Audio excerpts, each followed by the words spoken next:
ভিডিওর শুরুটা দেখেন, ভারতের প্রধানমন্ত্রী সহ সবাই বসে আছেন।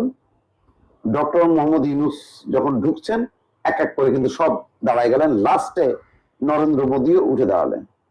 দীর্ঘ ৮ মাস পর ছাত্র সেজে মোদী সরকার ধরা দিলেন ডক্টর মোহাম্মদ ইউনূসের খাতে, সেটাও আবার ব্যাংককে দিয়ে। দেখুন এই ভিডিওটি।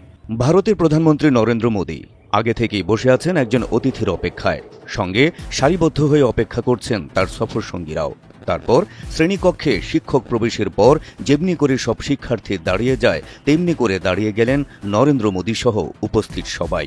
বীরদর্পে প্রবেশ করলেন নতুন বাংলাদেশের অকুতভয় কাণ্ডারি নোবেলজয়ী ডক্টর মোহাম্মদ ইউনূস। এ দৃশ্য চোখ জুড়িয়ে দিয়েছে কোটি কোটি বাঙালির।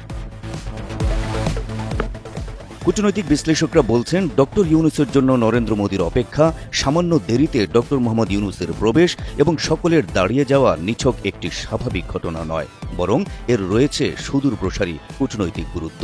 আর সেটি হলো, ভারতের সঙ্গে বৈঠকের জন্য বাংলাদেশ মুখিয়ে আছে, কিংবা নরেন্দ্র মোদীর সাক্ষাৎ পেতে ডক্টর ইউনূস দিন দরবার করে চলেছেন এতদিন, এমনটি যারা ভেবেছেন তাদের ধারণা ভুল। বরং বাংলাদেশের সঙ্গে বৈঠকটা ভারতের জন্যই বেশি গুরুত্বপূর্ণ, ভারতের কাছেই বেশি আকাঙ্ক্ষিত। থাইল্যান্ডের ব্যাংককে বিমস্টেক সম্মেলনে মোদী ইউনূস বৈঠকের শুরুটা ঠিক এমনই কূটনৈতিক বার্তা বহন করে। বিশ্লেষকরা বলছেন, ভারত বাংলাদেশ বৈঠকে আরও একটি দিক দিয়ে মোদীকে পেছনে ফেলেছেন ডক্টর মোহাম্মদ ইউনূস, আর সেটি হল নরেন্দ্র মোদীকে দেওয়া উপহার। 10 বছর আগে মুম্বাইয়ে অনুষ্ঠিত 102তম ভারতীয় বিজ্ঞান কংগ্রেসে ডক্টর ইউনূসকে স্বর্ণপদক দিয়েছিলেন নরেন্দ্র মোদী। আর সেই ছবিটিকেই বাঁধাই করে উপহার হিসেবে মোদীকে দিয়ে ডক্টর ইউনূস বোঝাতে চাইলেন, বাংলাদেশ অকৃতজ্ঞ নয়, বাংলাদেশ বন্ধুত্বের মর্যাদা দিতে জানে। ইউনূস বোঝাতে চাইলেন, সম্পর্কের উন্নয়ন ঘটাতে চাইলে বাংলাদেশের বর্তমান নেতৃত্বের উপর আস্থা রাখতে পারে ভারত।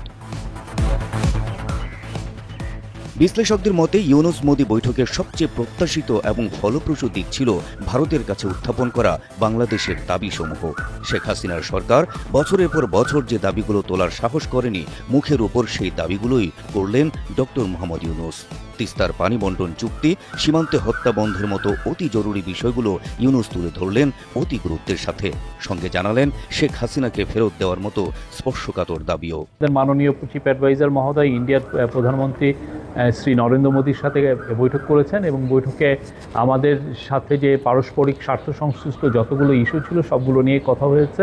যেমন শেখ হাসিনার প্রত্যর্পণ বিষয়ে কথা হয়েছে, শেখ হাসিনা যে ওইখানে বসে অনেক ধরনের ইনসেন্ডিয়ারি কমেন্ট করছেন সেগুলো বিষয়ে কথা হচ্ছে। বহুল কাঙ্ক্ষিত ভারত বাংলাদেশ বৈঠকের পুরোটা সময় হাস্যোজ্জ্বল ও স্বাভাবিক দেখা গেছে বাংলাদেশের প্রধান উপদেষ্টা ডক্টর মোহাম্মদ ইউনূসকে। অন্যদিকে বৈঠকে অনেকটাই অবসাদগ্রস্ত ও চিন্তিত দেখা গেছে নরেন্দ্র মোদীকে। ফলে এই বৈঠকে প্রাথমিকভাবে মনস্তাত্ত্বিক বিজয় অর্জন করেছে বাংলাদেশ, এমনটাই মনে করছেন কূটনৈতিক বিশেষজ্ঞরা। হাবিব রাসেল, এনটিভি অনলাইন।